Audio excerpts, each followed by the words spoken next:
The views and opinions expressed by the guests of Sasquatch Experience do not necessarily reflect the opinion of the hosts, sponsors, or affiliates of the Sasquatch Experience.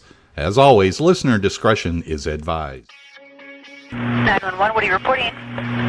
We got someone or something crawling around out here. Does a legend walk among us, lurking in the forests of our world? Did you see what it was? Was it a person or an animal or? I can't tell. All I know is that my sensor light came on and I just happened to glimpse and see this thing running across the yard. A good-sized man or something. It looks like a man. I don't know what it was.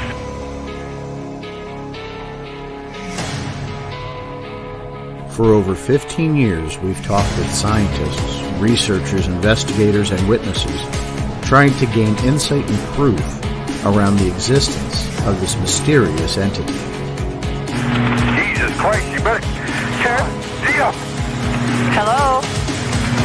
Get somebody out here. What's going on now, sir? That son of a bitch is about 6'9", I don't know. Do you see him now, sir? Yes, I'm looking right at him. Uh-oh. Okay, hang on. He's right... Is he in your yard, sir? Yeah, God, he's big. Okay, what's he doing in your yard? He's looking at me.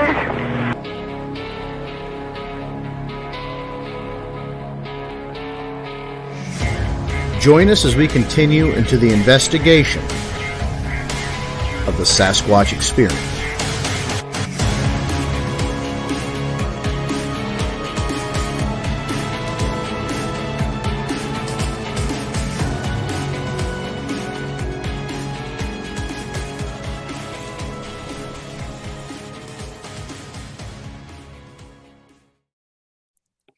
And good evening, everyone. Welcome to the Sasquatch Experience. It says so right here on my shirt. I'm Sean the Fort Chop Forker. That's Vance Nesbitt. Below Vance Nesbitt is Henry May and Matt Arner, our special guest tonight. Matt, no stranger to you, Mr. Cryptic Wilderness himself. James Baker, conspicuously absent. Maybe he'll be jumping on at some point, but alas, we must soldier on. Guys, how we doing? We're doing good. That sounded like it needed a little convincing. Nah, we're doing good. Henry, how are you, bud? I'm good. Very nice. And Matt, of course, it wouldn't be a show without our special guest. How are you, man? I know we were talking a little bit. Thank you. I'm doing great. I'm really happy to be on tonight. We're happy to have you, and always good to have our brother Matt Arner back on the program. Guys, it's been a crazy day. I just got done recording with Matt Knapp over at Bigfoot Crossroads, so we're going to have a little bit of a collab going on there. He'll be coming on the show here in a few weeks to do Sasquatch Experience with us as we kind of connect with people. Guys, it must have been over a decade since I've sat down and talked with Matt, and we kind of reminisced about the early days of the Blog Talk Radio, the research field, how it's different today, how it's been in the past. Like people may not understand, but it's a different world now. This is not the same community as it was in the late 90s, early 2000s. And it was just great to kind of reminisce with him a little bit, talk some Squatch, share some stories, and then I jumped right over here to us. So it's been a loaded day. Was out working the land with Baker this morning. Hopefully he's asleep and nothing more sinister has happened there. But why am I laughing? I don't know. You can't help but laugh when you think of Baker and something happening. Like, right? You don't want something to happen, but it's probably going to happen to him. So, and that between the last shows, it's just been busy. We did get a sighting report in this morning. I talked to Matt about it at like 6:00. I got really excited about it. So more news on that as Matt and I investigate strange things happening here on the East Coast with Bigfoot. Sweet. How about you guys? What's been up? Wow, you threw that right at my face there like a cream pie.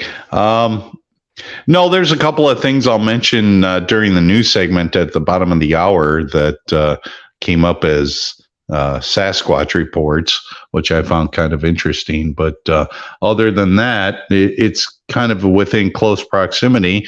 And, there's a lot of past events that have happened as far as conferences going and future events with conferences that are going with some great people.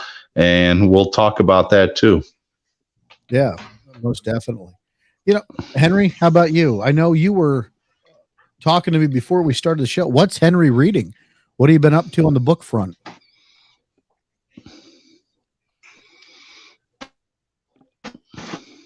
Earth to Henry. Well, he's contemplating. Give him a moment. No, I think he's frozen. There he is. What have you been reading? About that. I read Ivan T. Sanderson's, reread actually, Ivan T. Sanderson's book, The Bomb Snowman Legend Come to Life. I hadn't read it for like 15 years. So, wanted to get kind of a refresher course on it.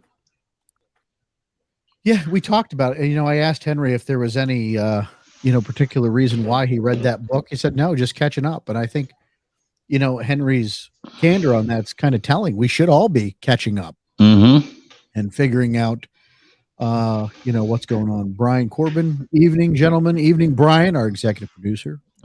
Brian Corbin, paying attention, coming in and supporting us. Ben here tonight on the show. We could all do a little brush up, right? And Henry, you brought up a really good point. I didn't mean to step on you, Sean, but you bring up a really good point, because not in just this subject and genre, but there's a lot of subjects where I have refreshed from things in the past and reading and going, oh, now this really makes sense. This kind of ties into something that happened 3 weeks ago. This makes a lot of sense. And then you can put pieces together a little bit better by refreshing yourself from reading things that you read from long ago in the past. And it helps to button things up and make a little bit more sense. So, yeah, I completely understand what you're saying, Henry. Mm-hmm. I was going to say, if you don't mind me interjecting, my reading list comes from Henry and Danny Perez. Yeah. Whatever I hear from either of those two, they give great reviews. They really promote the book if it's a good book. And, I follow Henry for when the new publications come out. He'll always give his thoughts on it, and Danny Perez is just amazing too. So out of the two of them, and the Abominable Snowman, that's actually next on my reading list. So I've been going through like a little old school. Nice. Yeah. So I did. I'm just finishing up. I just had it here. Raincoat Sasquatch. Robert Allen. Yes. So I haven't read that in years either. And so I have that. I have The Abominable Snowman, which is my next read. And then after that, I'm going to get into some new stuff. Les Odell just put that book out. That's West Virginia oriented. So Old Man to the Mountain. I have a copy right here on my desk. Yes. So that's going to be my next read after The Abominable Snowman. So I'm really looking forward to getting into that. Yeah, no, great, great recommendations on that, Matt. I was talking to Matt Knapp earlier, like I said, and, one of the things that I said, I got books piling up on my desk. I've got 1, 2, 3, 4, 5, 6, 7, 8, 9 books here that I have to really dive into yet and explore. One I'm looking forward to is one I got from Red Grossinger. Nagane, I think is how you pronounce it. Tales of the Northern Sasquatch. Excited about this one. I need to really check this out because I'd like to get him on the program and talk about that. I think he's an associate of, or has in the past worked with Tom Steenberg, another gentleman we need to get on the show again. It's been a long time since we had Tom Steenberg on our airways, Henry. Yes. As we start trying to, go back into some of the things that we used to really. It's been difficult. I mean, just to be absolutely candid with everybody, a frustrating part about making a podcast is creating new, fresh content with nothing new coming on out there. We haven't had a real good piece of evidence in how long? It's kind of crazy, isn't it?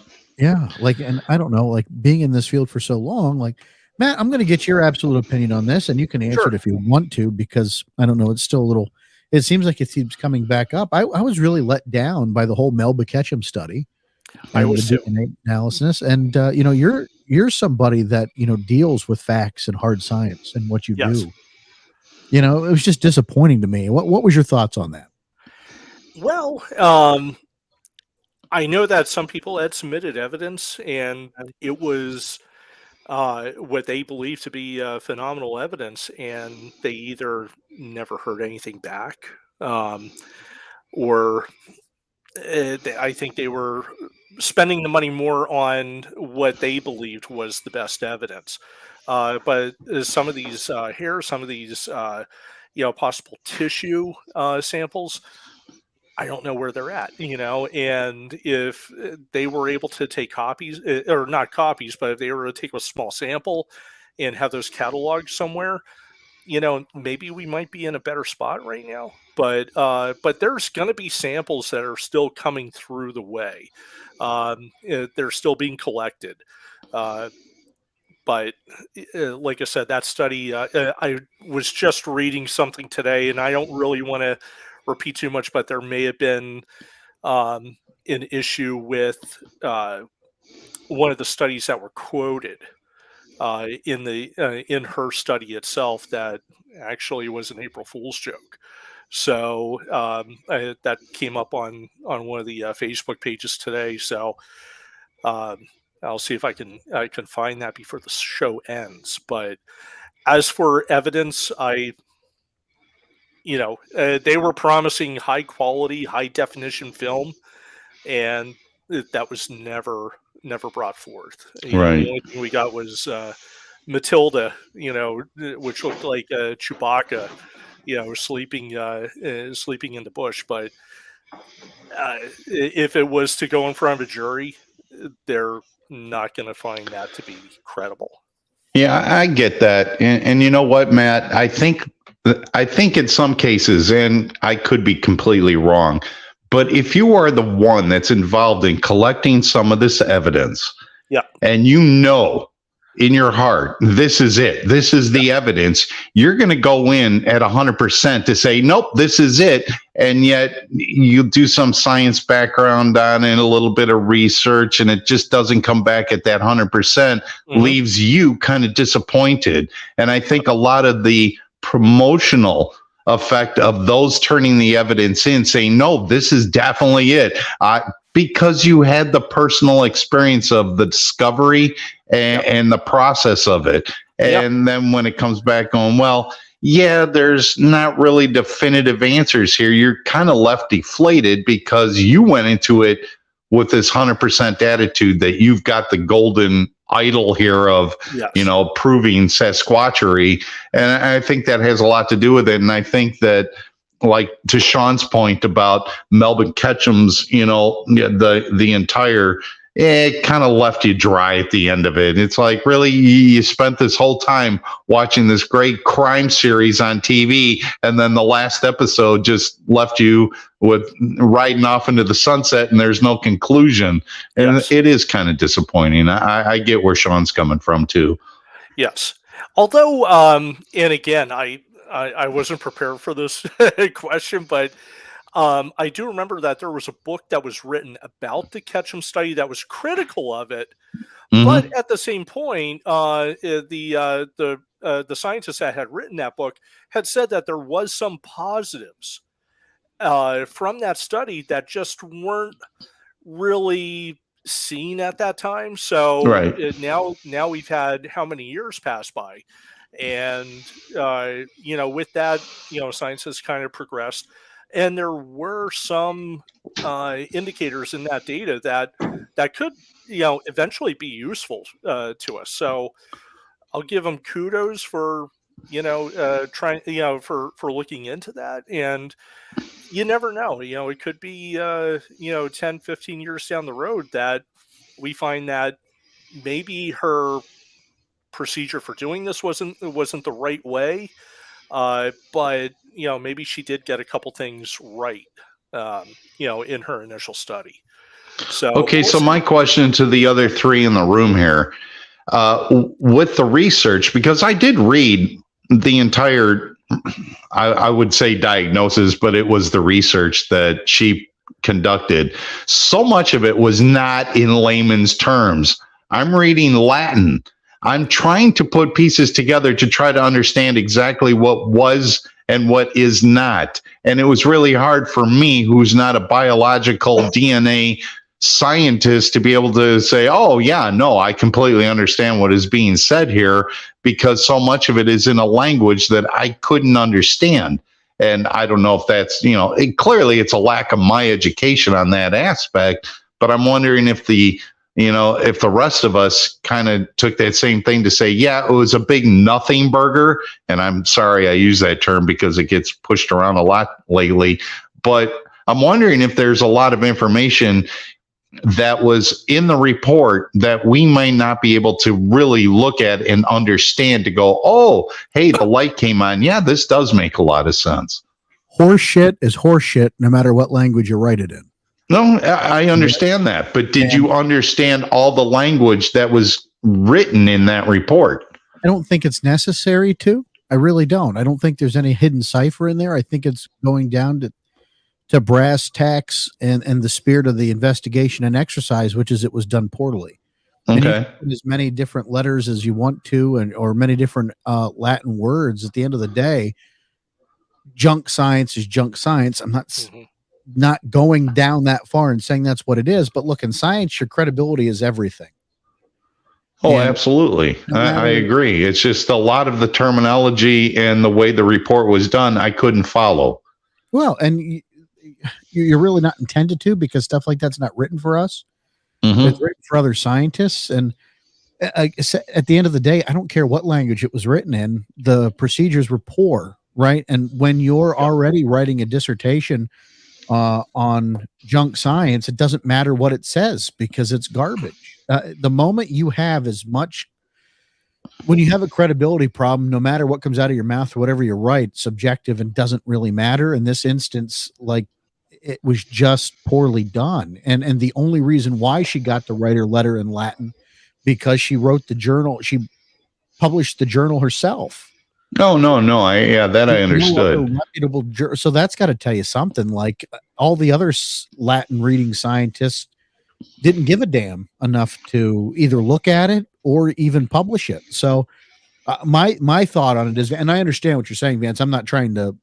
This is the point of this conversation. If nobody of credibility is going to look at it and even give it the time of day, it's either because they're just that biased, which is unscientific, that they don't care what anybody has to say about Sasquatch or the existence, or it was just so poorly done they don't want to waste their time.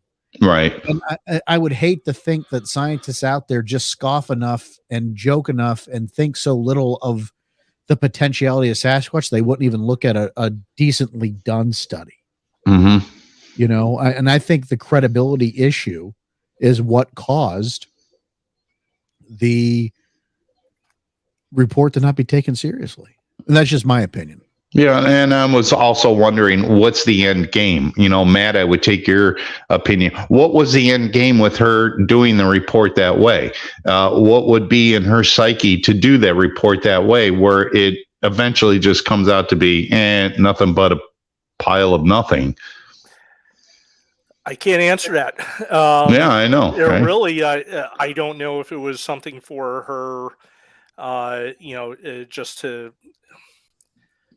basically elevate her from her prior profession of being a veterinary, being in veterinary studies, to this DNA expert. But I really couldn't say. Yeah, I think the problem lies right there, Matt, is that she's not a DNA expert. Correct. Correct. And I'm not minimizing, because she went to school and has the schooling and the credentials of a veterinarian. Yes. But there's a difference in the level upon which you operate that distinguishes a geneticist or a DNA scientist to a veterinarian, right? Correct. And who else looked at this? Who else was part of the study? Why weren't there other credible scientists brought in? And I know Dave Paulides was part of it, and there's a lot of credibility that's lent to the project because he was an advocate for it. Mm-hmm. But sometimes, even when something goes wrong, you still advocate because you yourself don't want to lose face. Correct. And another point I'd like to add is in the law enforcement side, one of the rules of evidence is chain of custody. Yeah.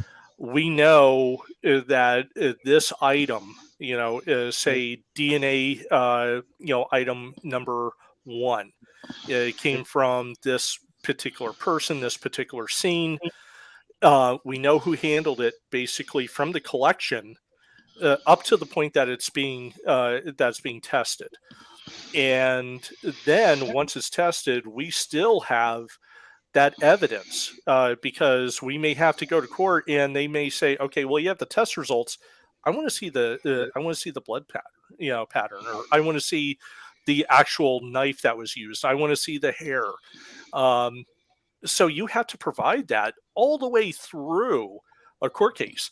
So with that, again, I had heard about people that were missing evidence, that submitted evidence and never heard anything back. And unfortunately, it would just be that one particular piece because they had so much belief and that this was going to be the final outcome for DNA evidence. And unfortunately, it didn't happen that way. And again, if we went with another DNA expert, somebody like a Todd Disotell or someone in that field that would take a look at it, you might feel a little more comfortable. He's someone that has worked in the DNA side. He's very well versed in that, and he knows how to run a lab.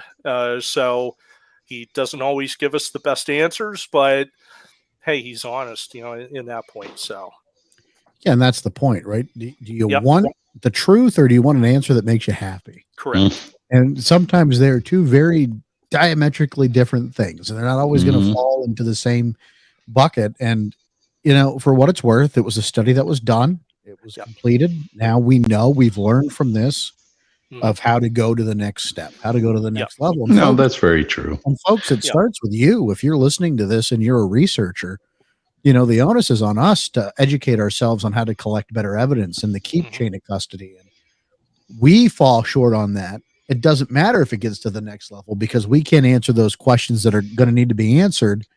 And that's where the slippery slope starts. And if we can't answer those questions from the moment of collection, how's a doctor in a lab going to do it when they're trying to make a case using very true. Can't happen. No, very true.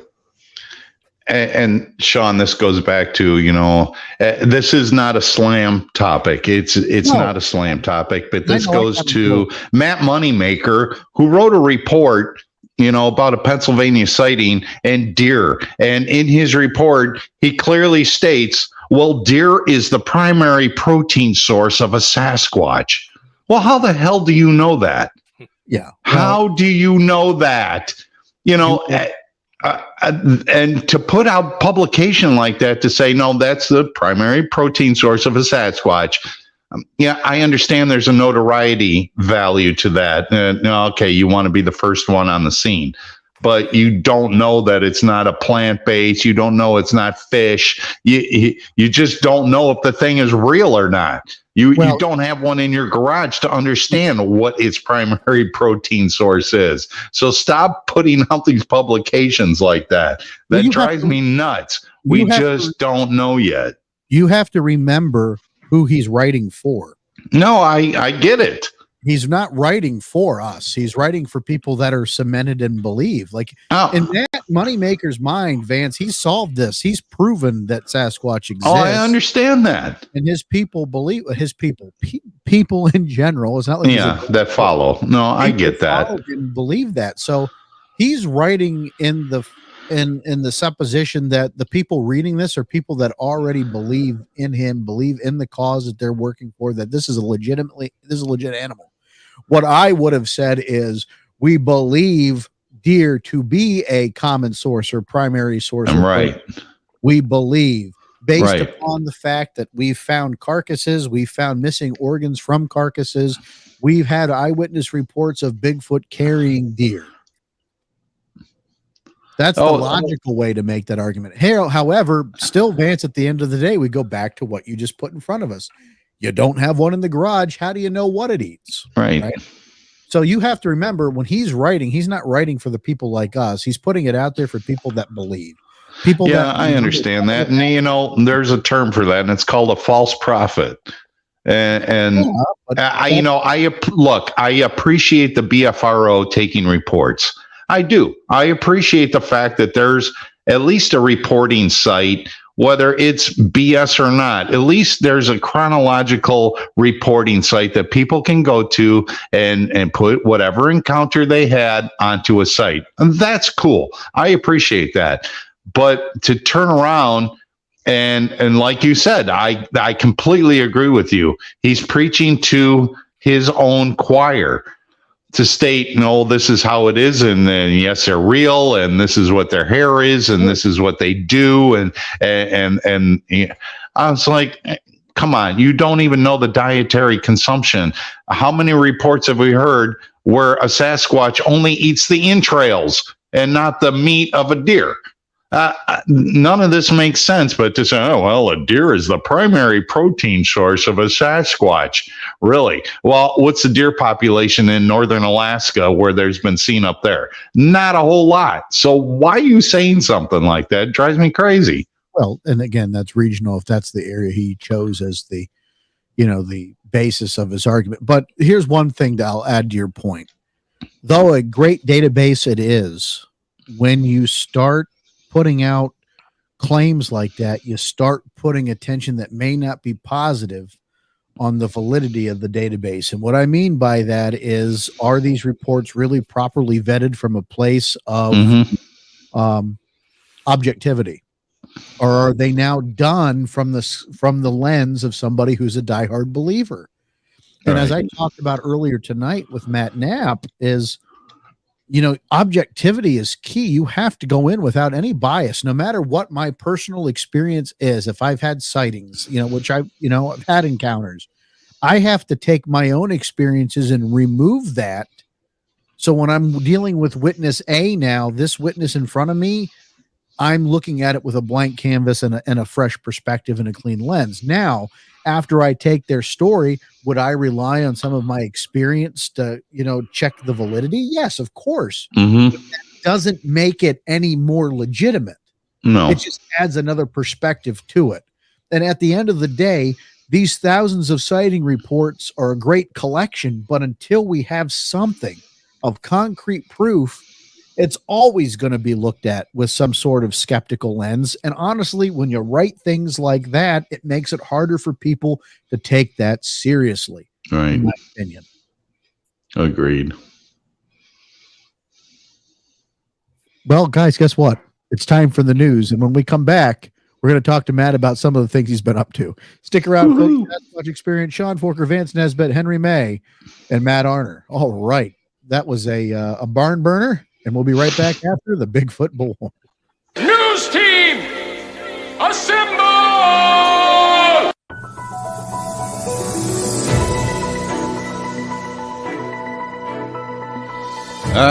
Yes, another fine edition of the Bigfoot Bullhorn.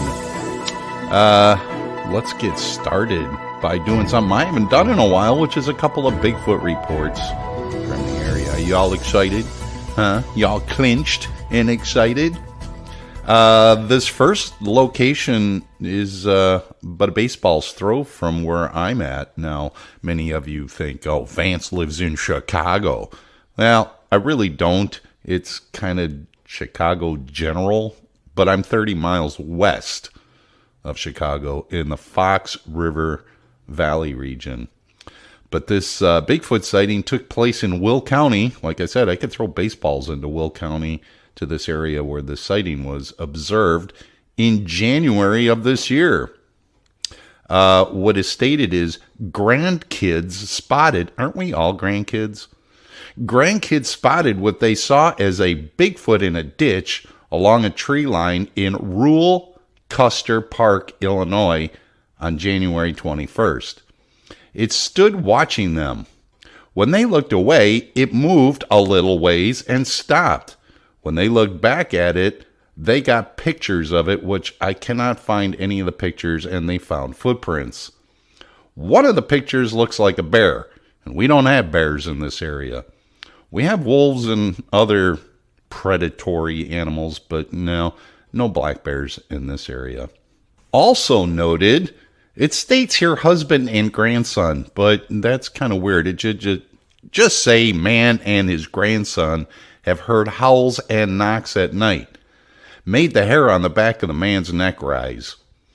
2 grandkids, aged 10 and 12, were walking in the field. And yes, about 4 or 5 years ago, the grandkids saw a Bigfoot in a similar area, and it scared them pretty bad. And they heard of a sighting in Essex a few years back. Page 2. First off, whoever wrote this encounter article probably did not graduate junior high English class and certainly never attended any kind of journalism school. But out of the state of Michigan, in Menominee County, there were coyote hunters that had an encounter at about 9:30 at night. Is quoted as saying, "We were coyote hunting, and when we first sat down, my buddy says, 'Did you hear that?' I said, 'Hear what?' And then he said, 'It sounded like a wood knock.' I didn't think much of it, and we went on to call for coyotes for about 30 minutes. After that time, I stood up to scan the field's edge, and when I scan, I see 2 huge glowing eyes, like yellowish bright color. I've never seen that before, and it was high enough off the ground. And my first thought was the landowner put a reflective sign on a tree. So I scoped in on it and realized whatever it was hiding behind the tree, looking around it. So my buddy started to scope on it too. Then it proceeded to crouch down low to the ground and look around the other side of the tree. And then it disappeared for about 10 seconds and then popped up about 10 yards to the right of where we first saw it. And it was looking around a tree again. And when we scoped on it, it was clear as day as we witnessed it. It crouched down to the ground like a person and then it vanished. I've been in the woods all my life and seen all sorts of eyeshine, and what we saw that night was unexplainable. Thanks to the BFRO for that well-written article. We'll be right back.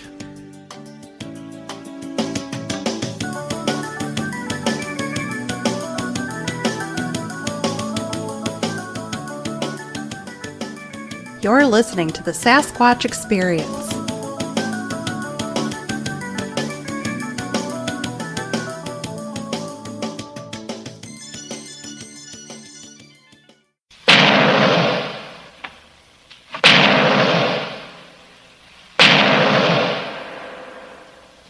Knockers. Oh, thank you, Doctor. Got knockers? I know I don't. Welcoming our new sponsor to the Sasquatch Experience, Got Knockers, a fun and innovating group with products and conversations alike. Wear proudly the Bigfoot Got Knockers apparel at Etsy. Just search Got Knockers on Etsy. Then be sure to go over to the Facebook and join the Got Knockers community with numerous popular names you've heard of and trust. Thank you to Got Knockers for this new venture. Again, visit Etsy, Got Knockers, and the Facebook community group.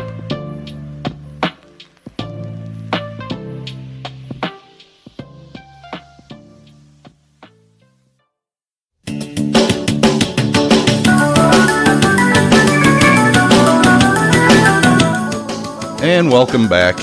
Not that you went anywhere to begin with, but this next announcement, the statement is written in cursive and it says second anal, even though I know it's annual. Forks Sasquatch Days 2023. Returning this Memorial Day weekend is the second annual Forks Sasquatch Days in Forks, Washington. If you're interested in going, it is May 26th through the 28th at the Forks Rainforest Arts Center, which is located at 35 North Forks Avenue, Forks, Washington, and that is state. This year's keynote speaker event will be Animal Planet's very own and owner of the North American Bigfoot Center. Anyone? Yes, Cliff Barrickman. Our guest speakers is currently being finalized, but I do have a heads up of the fact that Doug Hychak is going to be there and Thomas Seawood is going to be there, along with a handful of others. We will have vendor spaces available and sponsor opportunities available. Just go to the olympicpeninsula.org and then you'll find Sasquatch Days for more information. And for all our friends out in Washington State, in case you were not aware of the fact, Washington State Park's free admission day is coming up on June 10th. You want to go squatching? Well, do it for free. Thanks again for listening to this edition of the Bigfoot Bullhorn. And in the meantime, keep your toes in the mud.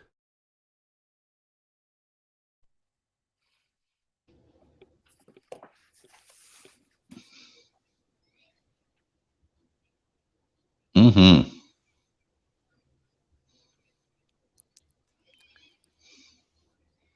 I could see Sean talking, but I can't hear anything. Yeah, likewise. Sean, I can't hear you. How about that? Is that better? That's a little Much better. Yes. There we go. Welcome back, everybody. I'm Sean Forker, who had the mute button hit. Had that, the Bigfoot bullhorn from the Bigfoot blowhard himself, Vance Nesbitt. So thank you. Thanks.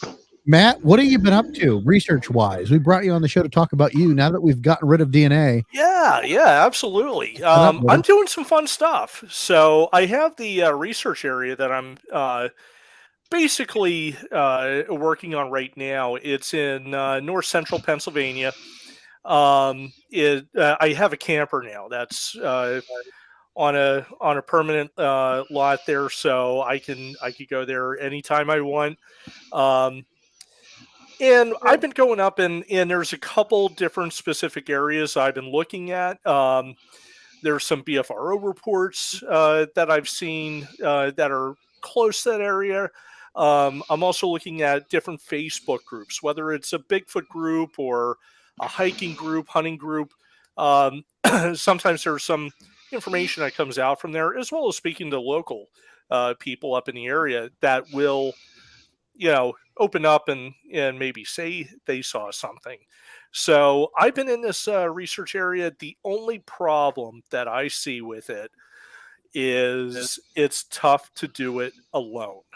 Yeah. I was up and one thing I really emphasize when I try to talk to people about the outdoors and about being, doing Bigfoot research especially, is being safe. So I always have a game plan. I always try to make sure I have everything I need and everything. However, safety's not the issue when I'm going out and doing this. The one particular spot where I was, it's 15 miles from where I was to the highway. So there is a road, that paved road that comes up through that area, but it's no one drives on it. It's very desolate. So from where I was, it's 15 miles to the town of Benezet and about another 10 to 12 miles to Cart House and maybe 12 miles to the little village of Cinnamahoney. There's nothing there. Yeah. So I was up there 2 weeks ago. And normally I try to be pretty passive, but in this area, it's kind of hard to. You're really gonna try to, do some call blasting and, just see if you get anything. So I was up there and I got a vocalization returned from a call that I did. The problem being by yourself, this was so far away. And I'd probably put it, and I'm a pretty good gauge of distance. It was over 1.5 miles, maybe 2 miles away, and I knew it was to the west. But the one thing is the road was it's hard enough to drive during the day, and at night it's really not a lot of fun. Um, so with that being said, if I had a second person or I had a small group that we could actually do almost like a triangulation where you Yeah. have somebody doing call blasting here, you have another person out to the east, another person out to the west, or another group. That way if you do get a call returned, you can kind of regroup and try to get closer to where that call was coming from. So it was pretty interesting. I did also get, which I thought was really weird, was I was getting deep barking return on one of my calls. So almost like a domestic dog, but there's no domestic dogs up there. And coyotes generally have that higher pitch bark. The eastern coyote is a little different than the western coyote, but it still does have that higher pitch bark. It could have been an alpha male coyote, but we were thinking, it could have been, somebody dumped a dog out there, or it could have been, something else. But it was just strange that I was getting these returns, and that was actually from a lot closer. That was probably within a mile from where I was making my calls. So the one thing is, and again, I talk about emphasize safety. I did not follow my rules on two different occasions, and the one I definitely paid the price for. So what I generally do, especially in the springtime, ticks are everywhere. So I always treat my clothing with permethrin. I'll give a plug to Sawyer's. They make the best. So it was actually warm that weekend. So I went to got a pair of like hiking shorts, camping shorts, wore them. I didn't treat them, and when I came back on Sunday, I had a tick that was right above my kneecap, right where the hemline was for the shorts, and I'm like, oh my god. So that was kind of a pain in the neck. You and I share a phobia of yeah, yeah. And then the other thing too is we'll go back to Matt Moneymaker. In this particular spot that I do call blasting from, it's a beautiful spot. There's a field. It's almost like a tundra that you rarely see in the lower 48. I think West Virginia has it in Dolly Sods, but we have small areas of tundra up in the Quahana Plateau. This stretches at least a mile in length.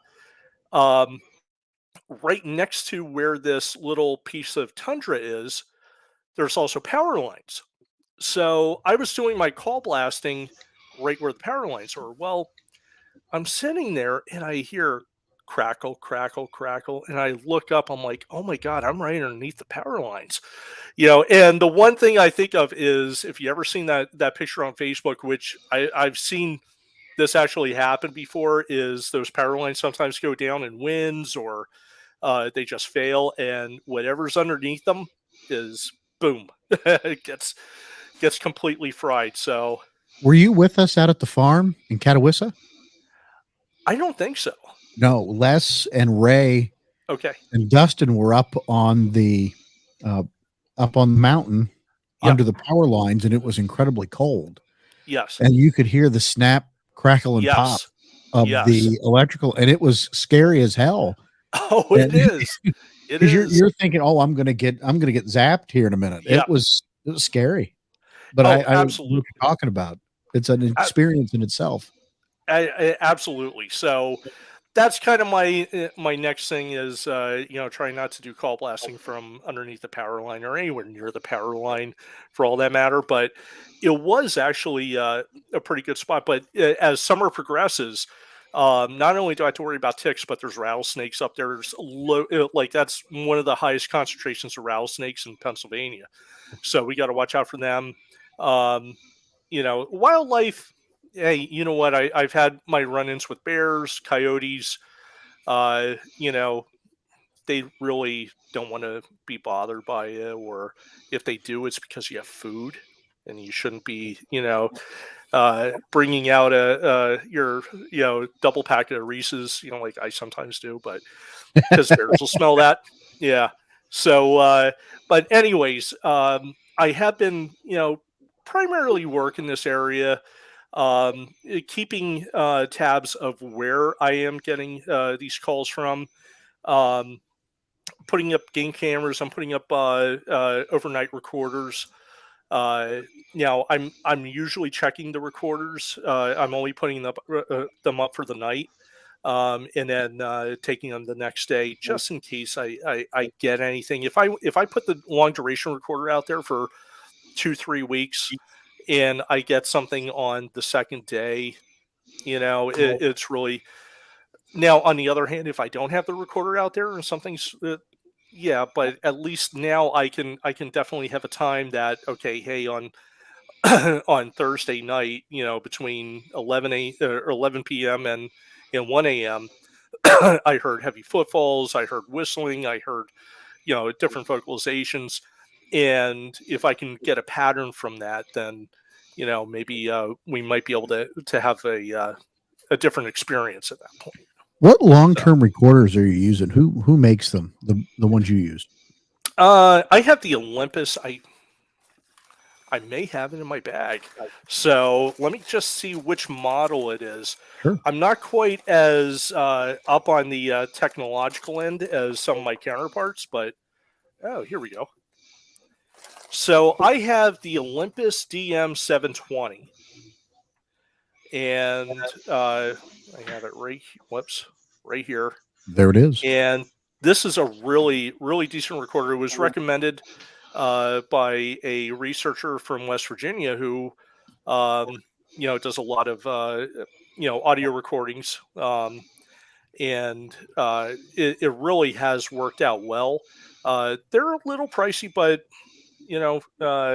that's another reason why I want to come back every night, or in the morning to get this so it doesn't walk away. Sure. And, but this has been actually a fantastic device to use. So it goes long term. You can program it. So if I did want to keep it out there, I can program it to record between the hours of 10 p.m. and 3 a.m. or 4 a.m. Usually when you're going to get more vocalization activity. So that's been a big plus for me in doing the research. I'm looking at some of these field recorders they have, Matt. Zoom F3 2-input field recorder, $300. Yes. And that's a light one. There's some wow. Some of these look like something out of Star Trek. Yeah, exactly. And what I found too is just when I was doing the research on this is there are specific recorders that people use for bird watching and listening to the identity of the birds from the songs, and they're quite expensive. But with those, I believe they can be timed as well. They can be hidden. And they've been very good with when they're out there during the day. Will they work at night? Hopefully. Yeah, I mean, honestly, some of this stuff is. We're in a good area, Matt. Absolutely. People don't, unless you're from Pennsylvania. I don't think you appreciate it because you think Pittsburgh or Philadelphia. You don't think of everything in between. And yes. You talk about navigating the roads at nighttime. You and I have been out there where you need some sort of light to help you drive because it's so dark. You could easily get turned around, get lost, particularly in the woods. When we had Gabe up in that area where we were at with Stephen Carey, it was only 8 o'clock and it was pitch black. It was completely dark out there. And it was treacherous enough navigating those roads with headlights. I couldn't imagine having to be out there. And by myself, that would never happen. I don't do anything by myself anymore. You're a brave man. Thanks. Again, I really want to get you guys out there, and I'm hoping maybe sometime, as we get closer to the fall, or even in the summertime, that we can get a couple of us up there and and do some research. It's a ripe area, man, and it's Absolutely. so hard to get people on the record to Yes. talk about sightings in this part of Pennsylvania. So Yes. people are conservative. They don't want to talk about this, and they're hunters, and they don't want anything to interrupt the way of life that they have. Yes. So getting a sighting report is few and far between. I had tinkered with the idea of putting flyers up at the general stores and the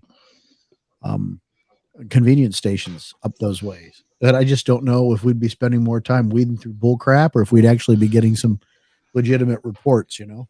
I think with that, you'd have to weed through the bull crap to get that one golden report. And I've thought about the same thing where I know all the general stores up there because that's the only place you have, you know, and they have gas, which you got to pay $5 a gallon for. But, you know, they have your food, they have, you know, a little restaurant or something there. I know the restaurants, by the way, you know, I know all the good places to go. Yeah.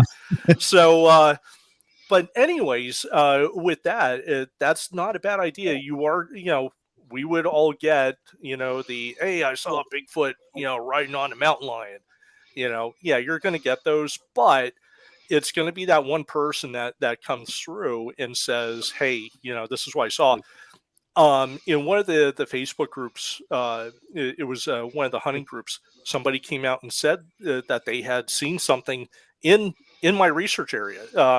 It's on the eastern side of it, but he actually, you know, of course he got laughed at. I sent him a private message. He actually sent me the coordinates. Oh, wow. Yeah. GPS coordinates.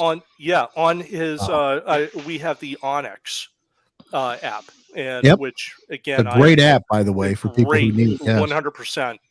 And so he was able to send me the GPS locations. He had 2 sightings, and he said, "Hey, this is where the first one was. This was in 2017." He said the other one was 2020. This is where it happened. They weren't that far from each other, and he said they were 2 different creatures. That's relatively recent too, Matt. That's the thing. Like for our sakes, when Ray and I had got stuck up on Pleasant Valley Road out in the middle of nowhere in the middle of winter during a blizzard, and we had to walk miles to civilization, we were actually thinking about breaking into a cabin and asking for permission later and paying for any damage because we were really stuck and it was a tricky situation. We needed a phone. Yeah. Cell phone didn't work out that way. You know that. Yep. We made our way out to a guy that we just happened to see smoke coming out of the chimney. One of these cabins went over, knocked on the door. It's like, what the hell are you guys doing out here? Yeah. And of course, you know, we explained what we were doing out there, why we were out there. And after a minute of him filling us out, he shared a story with us. Oh, no kidding. About something taking a deer that was hanging off his back porch. Wow. Just stole the whole deer, took the cart, gone. It just took it out. And he could never explain as to what did it.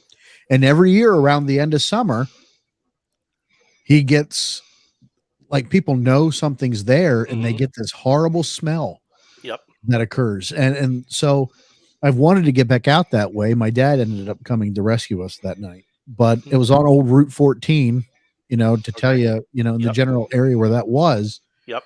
But the sightings happen out there. It's just funny to me that even with all the popularity Bigfoot's gotten, people still don't want to talk about it up there. They don't. Yep. And again, I think it's more a social issue where they're afraid because if they put something out, they're going to get laughed at. Ridicule.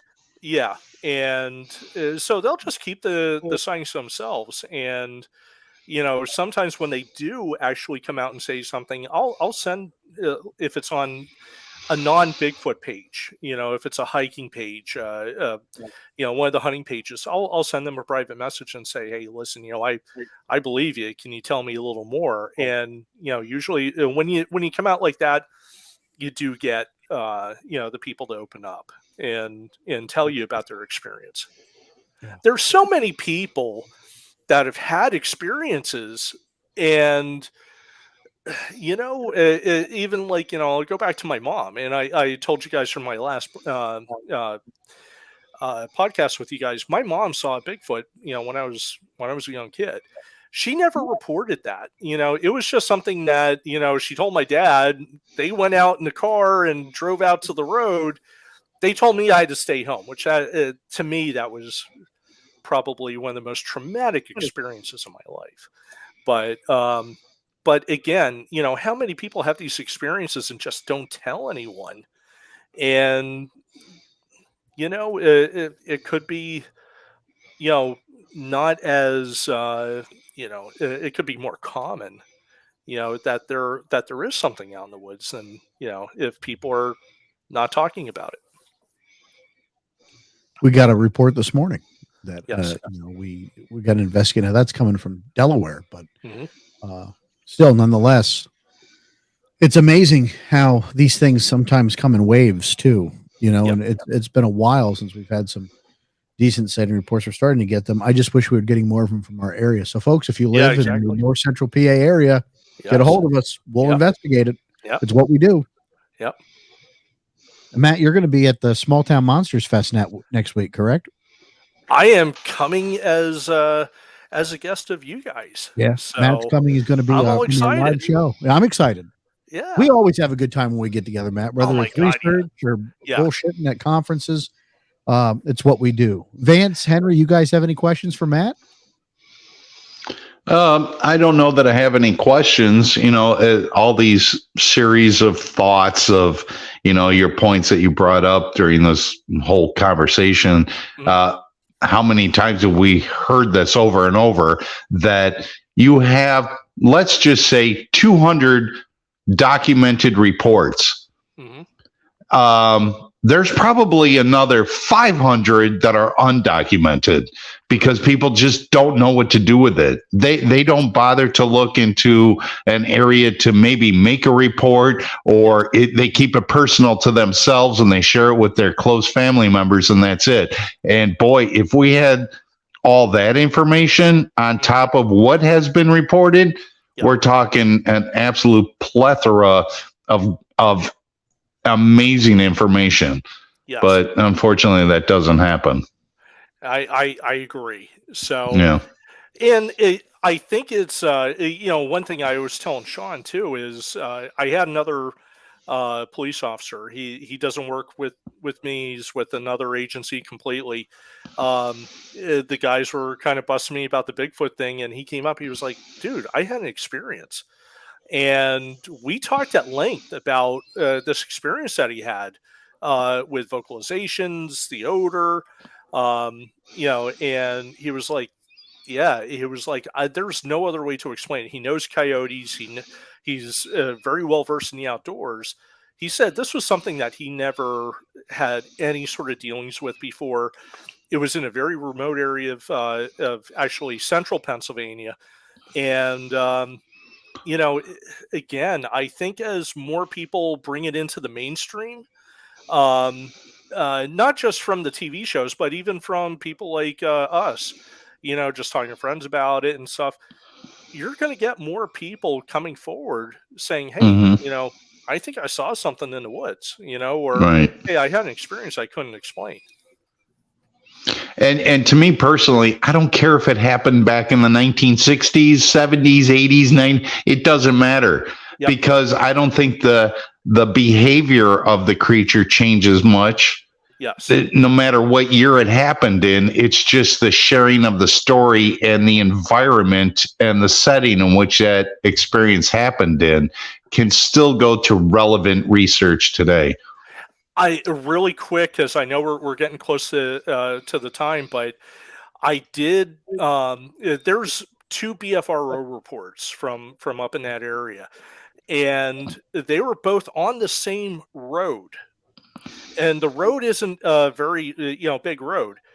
One was from the late 1970s, and the other one was from the mid 2000, like 2010. So, is this creature that old, or is this, maybe a pocket of, there was a family or something there that we're talking in a second generation, and right. Now would be a good time to research that area because we may get into the 3rd generation. Yeah. Mm-hmm. So no, and it's not that far from my I don't area, think that the creature. Yeah, I don't think that the creature would be that old. It's just an ongoing population that's in that area. and it just so happened to be seen in the same area, which that's what I mean by if you go back in time, it doesn't matter when those reports were issued. It's still very relevant to the research that we do today because the behavior of the creature isn't going to change. Correct. So what if the calendar changes, but the behavior doesn't change? Yes. And that's what I find really fascinating and very useful for today's research. Absolutely. Food, water, shelter. If they have it there in privacy, right, they're going to stay there. Very true. Great way to cap off this show. Any final thoughts, Vance, Henry? I don't see Henry, but my final thoughts is, hats off, hat tip to you. Thanks, Matt, for showing up. Thank you, sir. We greatly appreciate it, and I'm looking forward to giving you a hearty handshake and a pat on the back when we do get together. Awesome. Looking forward to it. That's awesome. Folks, Matt Arner, our good friend, Cryptic Wilderness. Find him on Twitter, Facebook, Instagram, you name it. Matt's there. And you can always follow him on Sasquatch Experience because we try to keep track on Matt's endeavors as part of our affiliate squad out there. Folks, I'm Sean Forker. You can find me anywhere on social media by my name, at Sean Forker. You can find the show everywhere by Sasquatch Experience. We're the only one now. We talked to the other people and they fixed their faux pas. So we are back to being the only Sasquatch Experience in business. Vance, where can folks find you? Anybody can just do any kind of search on Vance Nesbitt, and then if something comes up, Vance Nesbitt robbed this certain, but no, that's not me. Just go into the Sasquatch thing. But you can find me on Facebook and on Instagram. Henry?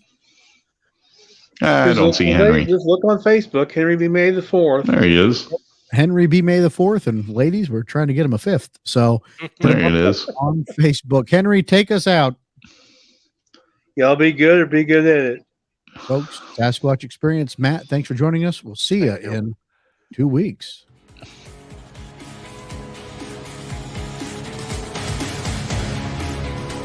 You've been listening to Sasquatch Experience. Please rate and review wherever this podcast is consumed. To share your experience, visit us on Facebook or email us, squatchexperience@gmail.com. Keep on squatching.